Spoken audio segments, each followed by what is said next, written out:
بسم اللہ الرحمن الرحیم۔ سفر کی دعائیں۔ موٹر، ریل گاڑی، جہاز وغیرہ پر سوار ہوتے وقت یہ دعا پڑھنی چاہیے۔ مسافر اللہ کے فضل سلامتی کے ساتھ منزل مقصود تک پہنچ جائے گا۔ سواری پر قدم رکھے تو بسم اللہ یعنی اللہ کے نام سے سوار ہو چکے تو کہے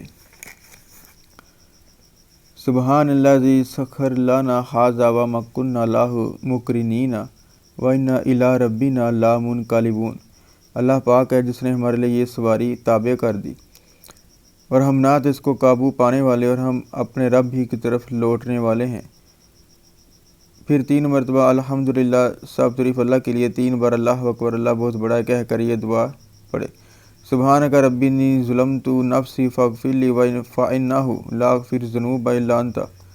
اے رب تو پاک ہے، میں نے اپنی جان پر ظلم کیا، کیا مجھے بخش دے۔ یہ یقینی بات ہے کہ کوئی بھی گناہ نہیں بخشتا سوائے تیرے۔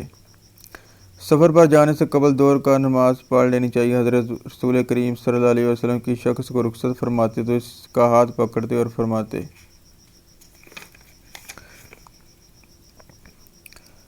استودی آک اللہ دینک و امانتک و آخر عملک۔ میں سونپتا ہوں اللہ کو تیرا دین، تیری امانت، تیرا آخری عمل۔ سواری پر بیٹھ جانے کے بعد ان حضرت صلی اللہ علیہ وسلم 3 مرتبہ اللہ اکبر کہتے پھر یہ دعا پڑھا کرتے۔ اللہ پاک ہے جس نے ہمارے لیے بس میں یہ سواری کر دی اور نہ تھے ہم کو اس کو قابو میں لانے والے، بے شک ہم اپنے رب کی طرف ضرور لوٹ کر جانے والے ہیں۔ اے اللہ، ہم اس سفر میں طلب کرتے ہیں نیکی، پرہیزگاری، عمل جسے آپ پسند کریں۔ اے اللہ، آسان کر دے ہم پر ہمارا یہ سفر اور کم کر دے ہمارے لیے اس کی دوری۔ اے اللہ، آپ اس سفر میں ساتھی اور گھر میں کارساز ہیں۔ اے اللہ، میں آپ کی پناہ میں آتا ہوں سفر کی تکلیف سے اور بری حالت دیکھنے سے، سفر سے پٹنے کی برائی سے، مال اور گھر میں۔ تاجدار مدینہ صلی اللہ علیہ وسلم کے بتلائے طریقے پر دعائے دوران سفر پڑھنے منزل مقصود تک پہنچنا سلامتی کی علامت ہے۔ اسم اعظم۔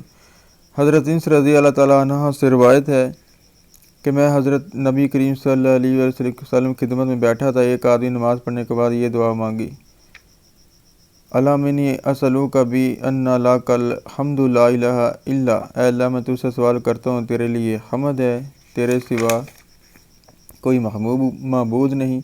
انت الحنان منان بدیع السماوات والارض یا ذو الجلال والاکرام یا حی یا قیوم۔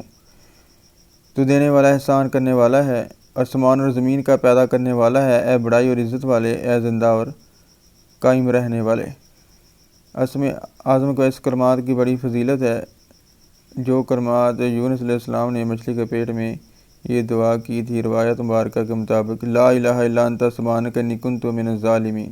الہی تیرے سوا کوئی معبود نہیں، تو پاک ہے میں ہی ظالم ہوں۔ اللہم آتنا فی الدنیا حسنۃ وفی الآخرۃ حسنۃ وقنا عذاب النار۔ ملیں گے انشاءاللہ نیکسٹ بار۔